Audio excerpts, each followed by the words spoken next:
អនុញ្ញាតគ្រប់ជំរាបសួរពុកម៉ែបងប្អូនចាដែលតែងតែនិយមតាមដានទស្សនាเพจក៏ដូចជា Channel ខាត Calling 168យើងខ្ញុំចាថ្ងៃនេះធ្វើការបង្ហាញជាមួយប្រភេទឡាន Samyong ចាមកគ្រឿងទៅពុកម៉ែបងប្អូនណាទើបតែរៀបរួចថ្មីស្អាតចៃតែម្ដង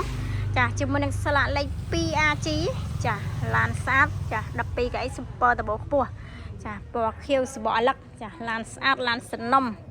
ចាតាក់តងជាមួយនឹងស្លាកលេខភ្នំពេញចាចាប់ជាមួយនឹងកាងអុយរួចចាចង្គៀងថ្មីចង្គៀងស៊ីនចាតាក់តងជាមួយនឹងក្នុងក្រៅអីមកស្អាតការតុបតែងនេះអាចក្នុងក្រៅអីមកអែមតែម្ដងនេះស្ទាយអីផ្កាយក៏មានចា sticker ក៏មានមកស្អាតដែរពុកម៉ែបងប្អូនចាមើលត្រូវធ្វើតែឯកសារបើកចេញទៅតែម្ដងអត់ឲ្យចាំយូរទេឡានស្អាតចាយ៉ានកង់ឲ្យថ្មីមកជុំពុកម៉ែបងប្អូនណាយ៉ានកង់ថ្មីចាតាក់តងជាមួយនឹងក្នុងក្រៅអីគឺអត់មានកន្លែងទាស់ទេ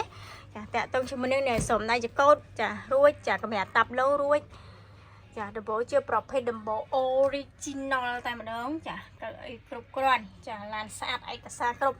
តាក់តងជាមួយនឹងចកោះលេខចាប្រអប់លេខមានបញ្ហារឿងច្រាលេខទេចាសំខាន់ម៉ាស៊ីននៃឡានគឺ smooth ចាម៉ាស៊ីននៃឡានស្ងាត់បងប្អូនណាចាឡានស្អាតចាតាក់តងជាមួយនឹងគ្រឿងនេះគឺអែមខ្លាំងចាមុខក្រោយក្នុងក្រៅអីមកស្អាតដែរចាទីតាំងក៏នៅភ្នំពេញព័ត៌មានលម្អិតអាចតាក់ទងតាមរយៈលេខទូរស័ព្ទពីខ្សែខាងក្រោមវីដេអូនេះបានពុកម៉ែបងប្អូនណា12កៅអី Super Turbo ខ្ពស់ចាសម្រាប់ឈៀកពុនផ្លូវអីរួចរាល់ហើយពុកម៉ែបងប្អូនណាចាឈៀកពុនផ្លូវគឺរួចរាល់ចាឆ្នាំផលិតគឺផលិតឆ្នាំ01 12កៅអី Super ចាឡានស្អាតចាសំណុំ01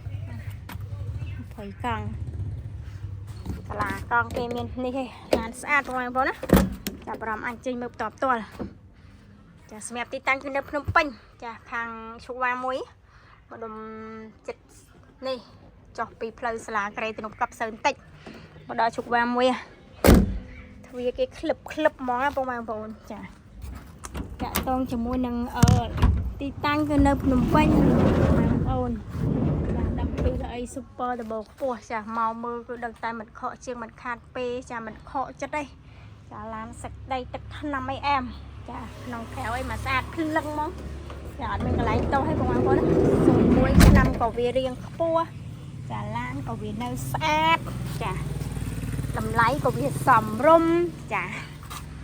ទីតាំងក៏វាស្រួលរកមកសេតហ្មងណាហើយតាក់តងជាមួយប៉ាក់ខៀវ12កៅអី Super មាន2គ្រឿងបងប្អូនណាចាអា01នេះមួយគ្រឿងអានេះមួយគ្រឿងទៀតនេះចឹងមកមើលមានឡានមើលចាស្រួលច្រើនគ្រឿងស្រួលសម្រាប់មើលនេះនិយាយសម្រាប់ពុកម៉ែបងប្អូនដែលគាត់ចង់បានប៉ាក់ខៀវណាចាសម្រាប់ពណ៌សពណ៌ប្រាក់អីមានទៀត12កៅអីចាប៉ាក់ខៀវមាន2គ្រឿងចឹងពុកម៉ែបងប្អូនមកចាស្រឡាញ់ប៉ាក់ខៀវចង់បានប៉ាក់ខៀវដឹងតែមិនខកជាងមិនខាតពេលហើយចាមកឃើញនេះ98ចា9801កន្លែងនៅក្រៅវីដេអូស្រាប់ពុកម៉ែបងប្អូនចាអរគុណច្រើនសម្រាប់ការតាមដានទស្សនាវីដេអូតាំងពីដើមរហូតដល់ចប់